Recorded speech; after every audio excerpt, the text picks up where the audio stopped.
ಸಮುದ್ರ ಬದಿಯಲ್ಲಿ ನಿಂತು ನೀರು ಯಾಕೆ ಉಕ್ಕಿ ಬರುವುದಿಲ್ಲ ಎಂದು ಆಶ್ಚರ್ಯಪಟ್ಟಿದ್ದೀರಾ? ದೇವರು ಅದಕ್ಕೆ ಎಲ್ಲೇ ಕಟ್ಟನ್ನು ನೇಮಿಸಿದ್ದಾನೆ.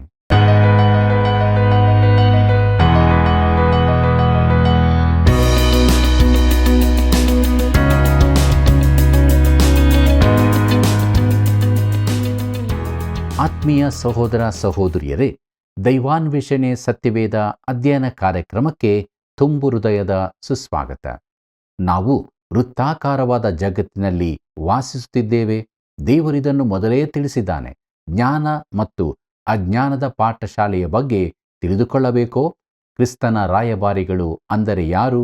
ಎಲ್ಲವನ್ನು ಸವಿಸ್ತಾರವಾಗಿ ತಿಳಿದುಕೊಳ್ಳೋಣ. ಬನ್ನಿರಿ, ಪ್ರಾರ್ಥನಾ ಪೂರ್ವಕವಾಗಿ ನಮ್ಮ ಅಧ್ಯಯನವನ್ನು ಪ್ರಾರಂಭಿಸೋಣ. ನನಗೆ ದೊರೆತ ನಿನ್ನ ಮಾತುಗಳನ್ನು ಆಹಾರ ಮಾಡಿಕೊಂಡೆನು. ನಿನ್ನ ನುಡಿಗಳು ನನಗೆ ಹರ್ಷವೂ ಹೃದಯಾನಂದವೂ ಆದವು. ಯೆರೆಮೀಯನ ಪ್ರವಾದನೆ ಗ್ರಂಥ 15ನೇ ಅಧ್ಯಾಯ 16ನೇ ವಚನ. ಕರ್ತನಲ್ಲಿ ಪ್ರೀತಿಯುಳ್ಳ ಸಹೋದರ ಸಹೋದರಿಯರೇ, ನಮ್ಮ ರಕ್ಷಕನಾದ ಯೇಸು ಕ್ರಿಸ್ತನ ಅತಿ ಪರಿಶುದ್ಧವುಳ್ಳ ನಾಮದಲ್ಲಿ ನಿಮ್ಮೆಲ್ಲರಿಗೂ ನನ್ನ ಹೃದಯಪೂರ್ವಕವಾದ ಪ್ರೀತಿಯ ವಂದನೆಗಳು. ದೇವರ ಮಹಾಕೃಪೆಯಿಂದ ಜ್ಞಾನೋಕ್ತಿಗಳು ಪುಸ್ತಕದ ಅಧ್ಯಯನದಲ್ಲಿ ನಾವು ಮುಂದೆ ಸಾಗುತ್ತಾ ಇದ್ದೇವೆ. ಜ್ಞಾನವೆಂದರೆ ಯೇಸು ಕ್ರಿಸ್ತನೇ ಎಂಬ ವಿಚಾರವನ್ನು ನಾವು ಧ್ಯಾನ ಮಾಡಲಿಕ್ಕಿದ್ದೇವೆ. ಆದ್ದರಿಂದ ದೇವರ ಆತ್ಮನ ಬಲವನ್ನು ಬೇಡಿಕೊಳ್ಳುತ್ತಾ ನಮ್ಮ ಧ್ಯಾನದಲ್ಲಿ ಮುಂದೆ ಸಾಗುವ ಹಾಗೆ ಜ್ಞಾನೋಕ್ತಿಗಳು 8ನೇ ಅಧ್ಯಾಯ 24ನೇ ವಚನದಿಂದ 27ನೇ ವಚನದವರೆಗೆ ಗಮನಿಸಿರಿ. ಅಲ್ಲಿ ನಾವು ಹೀಗೆ ನೋಡುತ್ತೇವೆ: ಜಲ ನಿಧಿಗಳಾಗಲಿ ನೀರು ತುಂಬಿದ ಬುಗ್ಗೆಗಳಾಗಲಿ ಇಲ್ಲದಿರುವಾಗ ನಾನು ಹುಟ್ಟಿದೆನು. ಬೆಟ್ಟ ಗುಡ್ಡಗಳು ಬೇರೂರಿ ನಿಲ್ಲುವುದಕ್ಕೆ ಮುಂಚೆ ಆತನು ಭೂಲೋಕವನ್ನಾಗಲಿ ಬಯಲನ್ನಾಗಲಿ ಭೂಮಿಯ ಮೊದಲನೆಯ ಅಣು ರೇಣನ್ನಾಗಲಿ ನಿರ್ಮಿಸದೇ ಇರುವಾಗ ನಾನು ಹುಟ್ಟಿದೆನು. ಆತನು ಸಾಗರದ ಮೇಲೆ ಚಕ್ರಾಕಾರವಾದ ಗೀಟನ್ನು ಎಳೆದು ಆಕಾಶಮಂಡಲವನ್ನು ಸ್ಥಾಪಿಸುವಾಗ ಅಲ್ಲಿದ್ದೆನು ಎಂಬುದಾಗಿ. ಕರ್ತನಲ್ಲಿ ಪ್ರಿಯರೇ, ಯೋಹಾನ ಬರೆದ ಸುವಾರ್ತೆ 1ನೇ ಅಧ್ಯಾಯ 3ನೇ ವಚನ ಹೀಗೆ ಹೇಳುತ್ತದೆ: ಆತನ ಮೂಲಕವಾಗಿ ಸಮಸ್ತವೂ ಉಂಟಾಯಿತು. ಉಂಟಾಗಿರುವ ವಸ್ತುಗಳಲ್ಲಿ ಆತನಿಲ್ಲದೆ ಒಂದಾದರೂ ಉಂಟಾಗಲಿಲ್ಲ ಎಂಬುದಾಗಿ. ಪ್ರಿಯರೇ, ಚಕ್ರಾಕಾರವಾದ ಗೀಟನ್ನು ಎಳೆದು ಎಂಬುದಾಗಿ ನೋಡುವಾಗ ವಿಜ್ಞಾನಿಗಳು ವಿಶ್ವವನ್ನು ಚೌಕಾಕಾರವಾಗಿದೆ ಎಂದು ಹೇಳುತ್ತಿದ್ದಾಗಲೂ ದೇವರು ಅದನ್ನು ಚೌಕಾಕಾರವೆಂದೇ ಹೇಳಿದನು. ನಾವು ವೃತ್ತಾಕಾರದ ಜಗತ್ತಿನಲ್ಲಿ ವಾಸಿಸುತ್ತಿದ್ದೇವೆ ಮತ್ತು ಸೌರವ್ಯೂಹವು ವೃತ್ತಾಕಾರದಲ್ಲೇ ಸುತ್ತುತ್ತಿರುತ್ತದೆ. ನಕ್ಷತ್ರ ವ್ಯೂಹವು ಕೂಡ ವೃತ್ತಾಕಾರದಲ್ಲಿದ್ದು ಇವೆಲ್ಲವೂ ಚಕ್ರಾಕಾರದಲ್ಲಿ ಸುತ್ತುತ್ತಿವೆ. ಜ್ಞಾನೋಕ್ತಿಗಳು 8ನೇ ಅಧ್ಯಾಯ 28 ಮತ್ತು 29ನೇ ವಚನವನ್ನು ಗಮನಿಸಿರಿ. ಅಲ್ಲಿ ಹೀಗೆ ಬರುತ್ತದೆ: ಆತನು ಗಗನವನ್ನು ಮೇಲೆ ಸ್ಥಿರಪಡಿಸಿ ಸಾಗರದ ಸೆಲೆಗಳನ್ನು ನೆಲೆಗೊಳಿಸಿ ಪ್ರವಾಹಗಳು ತನ್ನ ಅಪ್ಪಣೆಯನ್ನು ಮೀರದ ಹಾಗೆ ಸಮುದ್ರಕ್ಕೆ ಎಲ್ಲೇ ಕಟ್ಟನ್ನು ನೇಮಿಸಿ ಭೂಮಿಯ ಅಸ್ಥಿವಾರಗಳನ್ನು ಗೊತ್ತು ಮಾಡುವಾಗ ಎಂಬುದಾಗಿ. ಪ್ರೀತಿಯುಳ್ಳ ದೇವಜನರೇ, ಸಮುದ್ರದ ಬದಿಯಲ್ಲಿ ನಿಂತು ನೀರು ಯಾಕೆ ಉಕ್ಕಿ ಬರುವುದಿಲ್ಲವೆಂದು ಅಚ್ಚರಿಪಟ್ಟಿದೆಯಾ? ಅದು ಯಾಕೆ ಅಲ್ಲೇ ನಿಂತಿದೆ? ಸಮುದ್ರಕ್ಕೆ ಎಲ್ಲೇ ಕಟ್ಟನ್ನು ನೇಮಿಸಿ ಎಂದು ಬರೆದದೆ. ಸಮುದ್ರವು ಇದ್ದಲ್ಲೇ ಇರುವಂತೆ ದೇವರು ನಿಯಮವನ್ನು ಸ್ಥಾಪಿಸಿದ್ದಾನೆ. ಜ್ಞಾನೋಕ್ತಿಗಳು 8ನೇ ಅಧ್ಯಾಯ 30 ಮತ್ತು 31ನೇ ವಚನ ಹೀಗೆ ಹೇಳುತ್ತದೆ: ನಾನು ಆತನ ಹತ್ತಿರ ಶಿಲ್ಪಿಯಾಗಿದ್ದುಕೊಂಡು ಪ್ರತಿದಿನವೂ ಆನಂದಿಸುತ್ತಾ ಯಾವಾಗಲೂ ಆತನ ಮುಂದೆ ವಿನೋದಿಸುತ್ತಾ ಆತನ ಭೂಲೋಕದಲ್ಲಿ ಉಲ್ಲಾಸಿಸುತ್ತಾ ಮಾನವ ಸಂತಾನದಲ್ಲಿ ಹರ್ಷಿಸುತ್ತಾ ಇದ್ದೇನು ಎಂಬುದಾಗಿ. ಪ್ರೀತಿಯುಳ್ಳ ದೇವಜನರೇ, ಕ್ರಿಸ್ತನಿಲ್ಲದೆ ಒಂದೂ ಉಂಟಾಗಲಿಲ್ಲ. ಎಲ್ಲವೂ ಆತನಿಂದಲೇ ಸೃಷ್ಟಿಸಲ್ಪಟ್ಟವು. ಆತನು ಸೃಷ್ಟಿಯಲ್ಲಿ ಪ್ರಥಮನು. ಆತನು ಎಲ್ಲಕ್ಕಿಂತ ಮೇಲಿನವನು. ಯಾಕೆಂದರೆ ದೇವರು ಆತನಿಂದಲೇ ಎಲ್ಲವನ್ನೂ ಉಂಟು ಮಾಡಿದನು. ಆತನು ಯಾವಾಗಲೂ ಹರ್ಷಿಸುತ್ತಾ ಇದ್ದನು. ಈ ಅದ್ಭುತ ಅನುಭವಗಳು ದೇವರ ಅಪಾರ ಕೃಪೆಯಿಂದ ನಮಗೆ ದೊರಕುತ್ತವೆ. ಇದೆಲ್ಲವೂ ಎಷ್ಟು ಅದ್ಭುತ! ಜ್ಞಾನೋಕ್ತಿಗಳು 8ನೇ ಅಧ್ಯಾಯ 32 ಮತ್ತು 33ನೇ ವಚನವನ್ನು ಗಮನಿಸಿರಿ. ಅಲ್ಲಿ ಹೀಗೆ ಬರೆದದೆ: ಮಕ್ಕಳಿರ, ಈಗ ನನ್ನ ಕಡೆಗೆ ಕಿವಿಗೊಡಿರಿ. ನನ್ನ ಮಾರ್ಗಗಳನ್ನು ಅನುಸರಿಸುವವರು ಧನ್ಯರೇ ಸರಿ.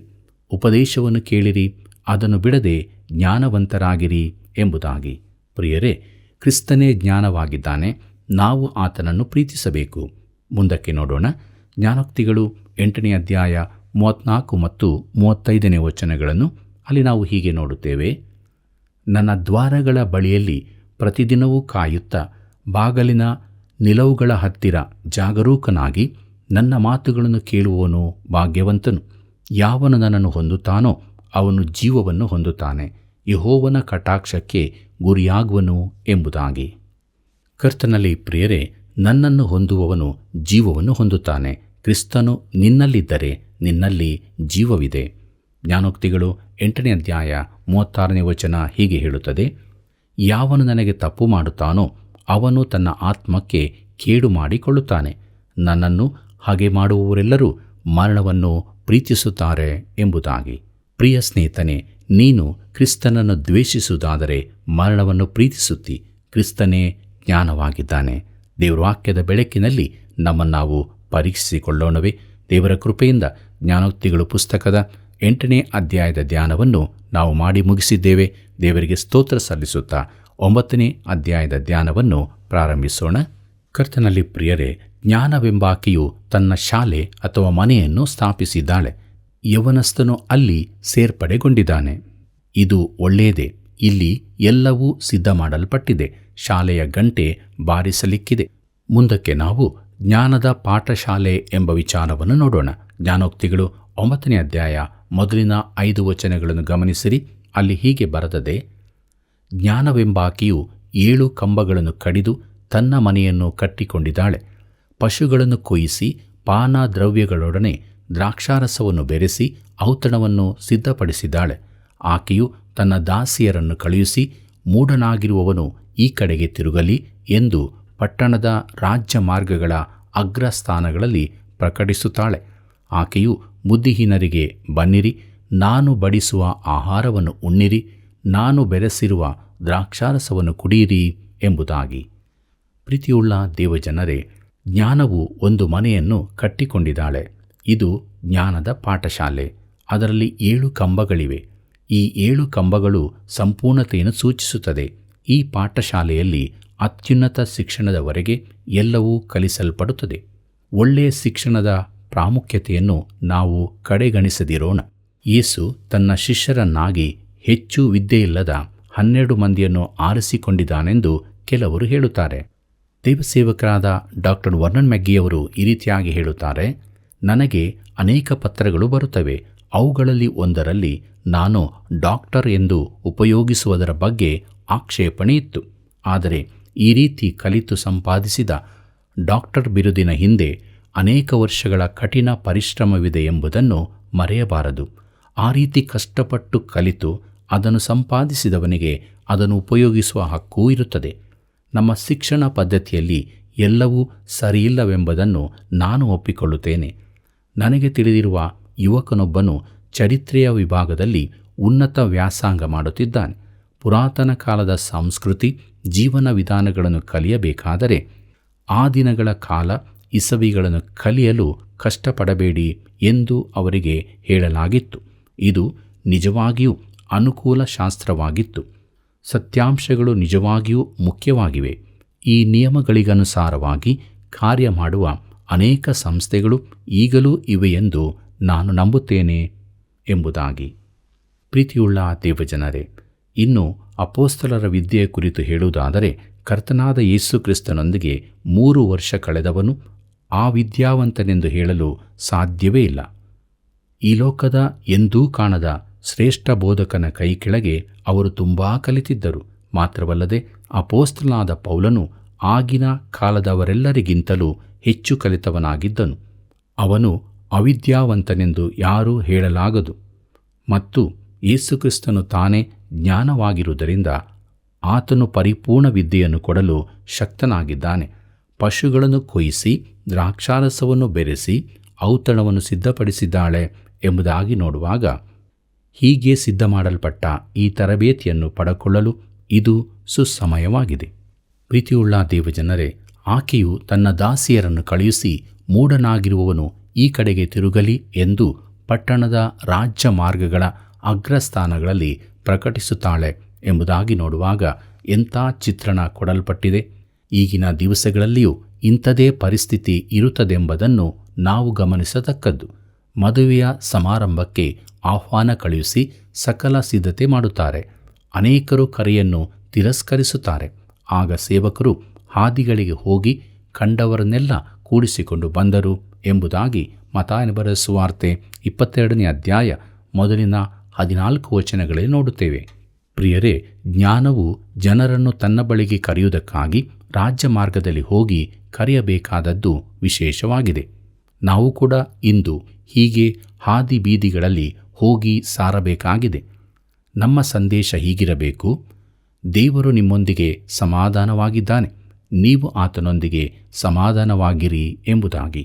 ಕೊರಿಂಥದವರಿಗೆ ಬರೆದ 2ನೇ ಪತ್ರಿಕೆ 5ನೇ ಅಧ್ಯಾಯ 20ನೇ ವಚನ ಹೀಗೆ ಹೇಳುತ್ತದೆ: ನಾವು ಕ್ರಿಸ್ತನ ರಾಯಭಾರಿಗಳಾಗಿದ್ದೇವೆ, ದೇವರೇ ನಮ್ಮ ಮೂಲಕ ಬುದ್ಧಿ ಹೇಳುವ ಹಾಗಾಯಿತು. ದೇವರೊಂದಿಗೆ ಸಮಾಧಾನವಾಗಿರೆಂದು ಕ್ರಿಸ್ತನ ಹೆಸರಿನಲ್ಲಿ ನಿಮ್ಮನ್ನು ಬೇಡಿಕೊಳ್ಳುತ್ತೇವೆ ಎಂಬುದಾಗಿ. ಪ್ರಿಯರೇ, ಲೋಕದ ಚರಿತ್ರೆಯಲ್ಲಿ ಈ ತನಕ ತಿಳಿಸಲ್ಪಡದಕ್ಕಿಂತಲೂ ಹೆಚ್ಚಾಗಿ ಈ ದಿನಗಳಲ್ಲಿ ದೇವರ ವಾಕ್ಯವು ಸಾರಲ್ಪಡುತ್ತಾ ಇದೆ. ಜ್ಞಾನವಾದ ಕ್ರಿಸ್ತನ ಬಳಿಗೆ ಬರುವಂತೆ ಲೋಕದ ಕಟ್ಟಕಡೆಯವರೆಗೂ ಕರೆ ಹೋಗುತ್ತಾ ಇದೆ. ಜ್ಞಾನೋಕ್ತಿಗಳು 9ನೇ ಅಧ್ಯಾಯ 6ನೇ ವಚನ ಹೀಗೆ ಹೇಳುತ್ತದೆ: ಮೂಢರೇ, ಮೂಢತ್ವವನ್ನು ಬಿಟ್ಟು ಬಾಳಿರಿ, ವಿವೇಕ ಮಾರ್ಗದಲ್ಲಿ ನೆಟ್ಟಗೆ ನಡೆಯಿರಿ ಎಂದು ಪ್ರಬೋಧಿಸುತ್ತಾಳೆ ಎಂಬುದಾಗಿ. ಕರ್ತನಲ್ಲಿ ಪ್ರಿಯರೇ, ಕರೆಗೆ ಕಿವಿಗೊಡದವರೂ ಇರುತ್ತಾರೆ. ಅವರು ಕುಚೋದ್ಯಗಾರರು. ಇಂಥವರಿಗಾಗಿ ನಮ್ಮ ಸಮಯ ವೆಚ್ಚ ಮಾಡೋದು ಅನಾವಶ್ಯವಾಗಿದೆ. ಪ್ರತಿಯೊಂದು ಸಭೆಯಲ್ಲಿಯೂ ದೇವರ ವಾಕ್ಯವನ್ನು ವಿರೋಧಿಸುವ ಒಂದು ಗುಂಪು ಇದ್ದೇ ಇರುತ್ತದೆ. ನಾವು ಅವರಿಗೆ ದೇವರ ವಾಕ್ಯ ಕೊಡುತ್ತಾ ಇರೋಣವೋ? ಅಗತ್ಯವಿಲ್ಲ. ಮುತ್ತುಗಳನ್ನು ಹಂದಿಗಳ ಎದುರಿಗೆ ಹಾಕಬೇಡಿರೆಂದು ಯೇಸು ಹೇಳಿದ್ದಾನೆ. ಪ್ರಿಯರೇ, ಮುಂದಿನ 3 ವಚನಗಳನ್ನು ಗಮನಿಸಿರಿ. ಕೆಲವು ವೇದ ಪಂಡಿತರು ಈ ಭಾಗವು ಮೂಲದಲ್ಲಿರಲಿಲ್ಲವೆಂದು ಮತ್ತೆ ಮಧ್ಯದಲ್ಲಿ ಸೇರಿಸಲ್ಪಟ್ಟದ್ದೆಂದು ಹೇಳುತ್ತಾರೆ. ಆದರೆ ಅವು ಈ ಸ್ಥಳಕ್ಕೇನೆ ಸರಿಯಾಗಿ ಹೊಂದಿಕೊಳ್ಳುತ್ತದೆ. ಜ್ಞಾನೋಕ್ತಿಗಳು 9ನೇ ಅಧ್ಯಾಯ 7ನೇ ವಚನದಿಂದ 9ನೇ ವಚನದವರೆಗೆ ಗಮನಿಸಿರಿ. ಅಲ್ಲಿ ನಾವು ಹೀಗೆ ನೋಡುತ್ತೇವೆ: ಧರ್ಮನಿಂದಕನನ್ನು ಶಿಕ್ಷಿಸುವವನು ತನ್ನನ್ನು ಅವಮಾನಕ್ಕೆ ಗುರಿಮಾಡಿಕೊಳ್ಳುವನು. ಕೆಟ್ಟವನನ್ನು ಗದರಿಸುವವನಿಗೆ ಕಳಂಕವಾಗುವುದು. ಧರ್ಮನಿಂದಕನನ್ನು ಗದರಿಸಬೇಡ, ನಿನ್ನನ್ನು ಹಾಗೆ ಮಾಡುವನು. ಜ್ಞಾನವಂತನನ್ನು ಗದರಿಸಿದರೆ ನಿನ್ನನ್ನು ಪ್ರೀತಿಸುವನು. ಜ್ಞಾನಿಗೆ ಉಪದೇಶಿಸಿದರೆ ಹೆಚ್ಚು ಜ್ಞಾನವನ್ನು ಹೊಂದುವನು. ನೀತಿವಂತನಿಗೆ ಬೋಧಿಸಿದರೆ ಹೆಚ್ಚು ತಿಳುವಳಿಕೆಯನ್ನು ಪಡೆಯುವನು ಎಂಬುದಾಗಿ. ಪ್ರೀತಿಯುಳ್ಳ ದೇವಜನರೇ, ಕೆಲವರು ದೇವರ ವಾಕ್ಯ ತಿಳಿಸಿದವರನ್ನೇ ದ್ವೇಷಿಸುವವರಿರುತ್ತಾರೆ. ಇಂತಹ ಜನರು ಆದಿಯಿಂದಲೂ ಇದ್ದಾರೆ. ಕೆಲವರು ತಮ್ಮಲ್ಲಿನ ಅಜ್ಞಾನದ ನಿಮಿತ್ತವಾಗಿ ದೇವರ ವಾಕ್ಯವನ್ನು ಸ್ವೀಕರಿಸದೇ ಇರುತ್ತಾರೆ.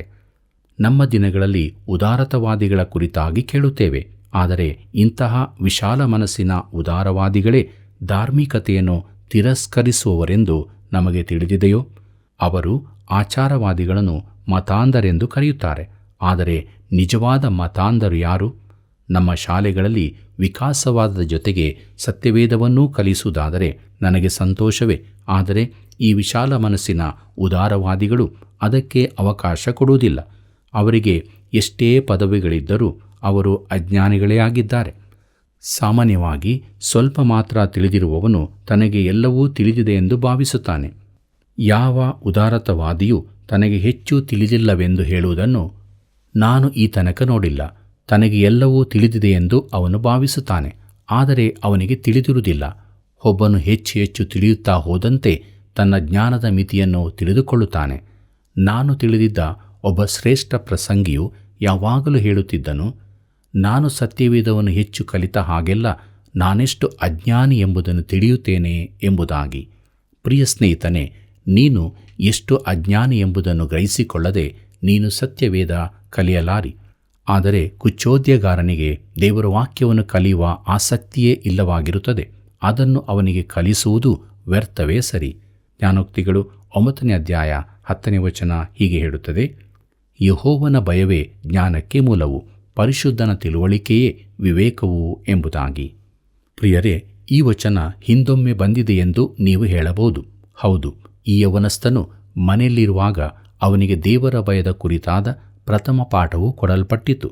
ಜ್ಞಾನೋಕ್ತಿ 1ನೇ ಅಧ್ಯಾಯ 7ನೇ ವಚನದಲ್ಲಿ ಅದನ್ನು ನಾವು ನೋಡುತ್ತೇವೆ.